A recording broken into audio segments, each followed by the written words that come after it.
Buzz. Salut. Ah oui, une question de l'interview. Quoi? Prends des Ouais. stylos. Ah la vie. Je t'écoute, Clotilde, l'intervieweuse. Je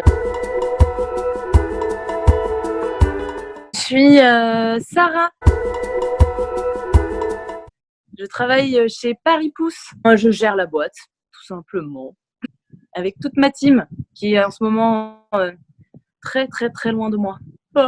Paris Pouce, c'est une boîte de paysagisme. On a un site e-commerce et on fait de la location éphémère pour des événements sur Paris, ce qu'il n'y a absolument pas du tout en ce moment. Moi, ma vie confinée est très compliquée parce qu'il se trouvait qu'en fait, j'avais organisé un voyage au Costa Rica avec mon copain. Nous sommes donc partis le 14 mars, oui, une très belle idée. Et le 15 mars, toute la France était en mode confiné. Donc en fait, au bout d'une semaine au Costa Rica, on nous a annoncé que notre vol retour était annulé. On a pu faire la moitié de notre voyage. Le reste du voyage était un peu plus compliqué parce qu'on a eu des Airbnb annulés, des choses, les parcs, les plages, tout fermé. Mais donc du coup, comme le vol était annulé, on a décidé de louer une villa, avec une vue, une piscine pour se faire vraiment plaisir et de rester là jusqu'à notre vol retour qui est donc maintenant le 6 mai au lieu du 28 mars. Voilà, petite villa là. Et un tapis de yoga, ça c'est très important tous les matins. De la même couleur que la piscine, ça c'est un choix de direction artistique de pointe. Et le petit sofa dans lequel tu te mets quand on a marre d'être assis sur la table là-bas où j'étais. Et la petite vue qui te fait ressentir que le confinement pour toi, c'est plutôt du luxe, quoi. Tu vois ?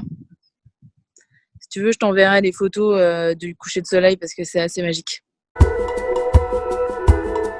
En télétravail de loin, par contre, mes horaires ont un peu changé, c'est-à-dire que j'ai 8 heures d'écart avec la France, donc il faut que je me lève très tôt pour au moins avoir 3-4 heures avec ma team.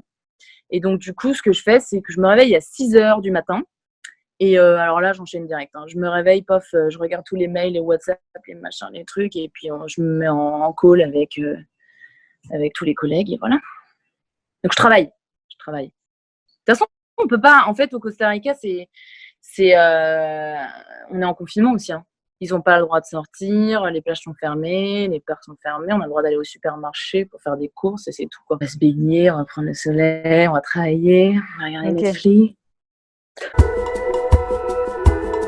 Je suis devenue championne olympique de la piscine de Santa Teresa au Costa Rica. Je fais 20 minutes de natation le midi et 20 minutes de natation le soir. Et 30 minutes de yoga, 40 minutes de yoga, 10 minutes le matin pour me réveiller à 6 h du matin et 30 minutes le soir. C'est le maillot de bain et les tongs Havaianas bleu pour aller avec la piscine et le tapis de yoga. Mettre de la crème solaire à peu près toutes les 30 minutes. De la crème, de l'huile, de la crème, de l'huile, de la crème. Attention, de l'huile, c'est vraiment parce que mon corps et il a besoin d'être hydraté H24. Donc, on parle juste de ça. De pouvoir se faire à manger soi-même, homemade. Sinon, après, je dirais non, mais juste financièrement, quand même, faut assumer à la fois le loyer à Paris et le loyer ici. Je vais prendre l'avion, descendre de l'avion, de l'aéroport à Paris. Je vais prendre un taxi. Je vais emmenez-moi au Boudeuse, s'il vous plaît, pour déguster un chai tea. Of course, I'll do that. Je vais voir ma famille. Et arroser les plantes des Boudeuses aussi, parce que ça, oulala, oh là là, catastrophe. Il faut absolument faire le plus de choses qui nous rend heureux, même dans son 40 mètres carrés. Il faut